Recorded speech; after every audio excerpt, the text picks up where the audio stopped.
There's a kind of pressure you don't usually name because your life looks fine from the outside. You're doing what you said you would do, you're showing up, you're handling what's in front of you. People trust you because you've given them reason to. And because things aren't visibly falling apart, it feels unnecessary to admit that there's a steady internal weight that you're carrying most of the time. It doesn't feel like panic, doesn't feel urgent. It feels more like staying alert even when nothing is actively wrong. Like you're always slightly leaned forward inside yourself. You don't wake up overwhelmed, but you don't wake up rested either. There's a sense that relaxing too much would be irresponsible, even if you can't quite explain why. You probably wouldn't call it stress. Stress feels obvious and dramatic.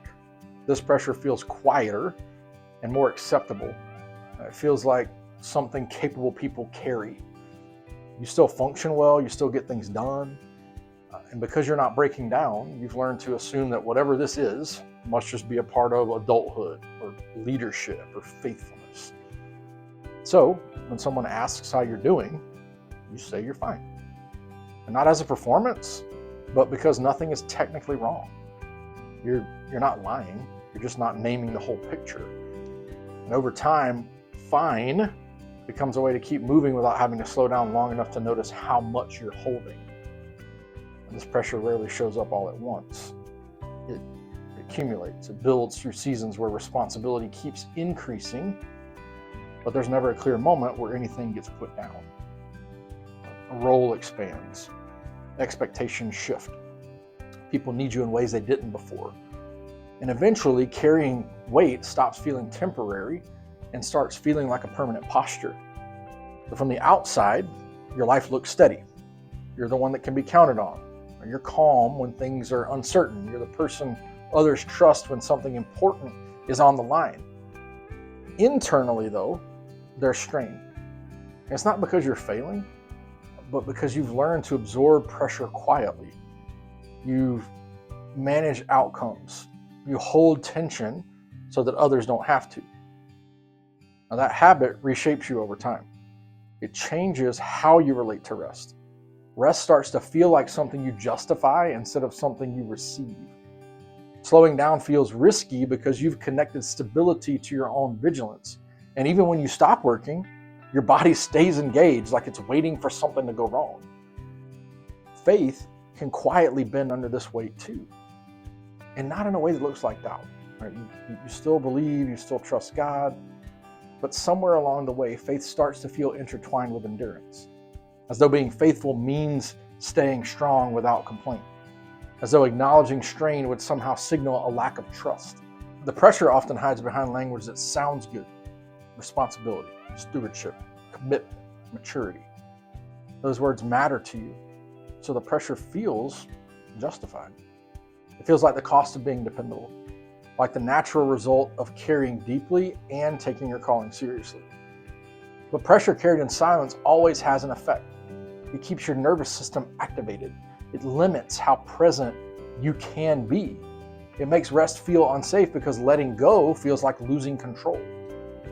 You might not describe yourself as burned out, but you feel compressed. You're present in your life, but you're not fully at ease with it.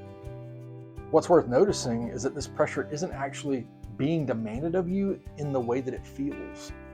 It isn't coming from a God who is watching closely, waiting for you to drop the ball. It isn't coming from a requirement you must meet to remain worthy of care. Much of it is coming from a belief you picked up somewhere along the way that it's your responsibility to hold everything together. When that belief goes unexamined, pressure stops feeling situational and starts feeling personal. You don't just carry responsibility. You start to see yourself as the one who carries responsibility. And once that happens, the idea of loosening your grip feels unsettling. If you're not the one holding things together, it raises questions you'd rather not sit with. But pressure was never meant to prove anything about you. It's meant to tell you something. It's a signal that something inside you is being stretched beyond what it can sustainably hold. It's information about where weight has accumulated, and it's not a verdict on your faithfulness or your character. There is another way to live inside responsibility without constantly bracing yourself against it. That way doesn't come from better systems or more discipline. It comes from allowing yourself to notice when responsibility has quietly turned into self-reliance. It comes from recognizing that carrying everything alone was never part of the design.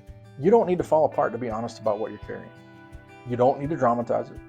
You don't need to explain it to everyone. You simply need space to admit that strength without relief eventually becomes strain. And that strain is not a moral failure. If this pressure feels familiar, it doesn't mean something is wrong with you. It means you've been dependable for a long time. And dependability, when it's carried in isolation, eventually becomes heavy. You are allowed to live with responsibility without being defined by it. You are allowed to trust that things can be held without you gripping them constantly. You are allowed to rest without everything unraveling. And not because you've earned it, but because you were never meant to carry your life by yourself. Now, if you want to keep walking this out with me, I write one letter weekly for people who are tired in a deeper way. You can find it in the description below.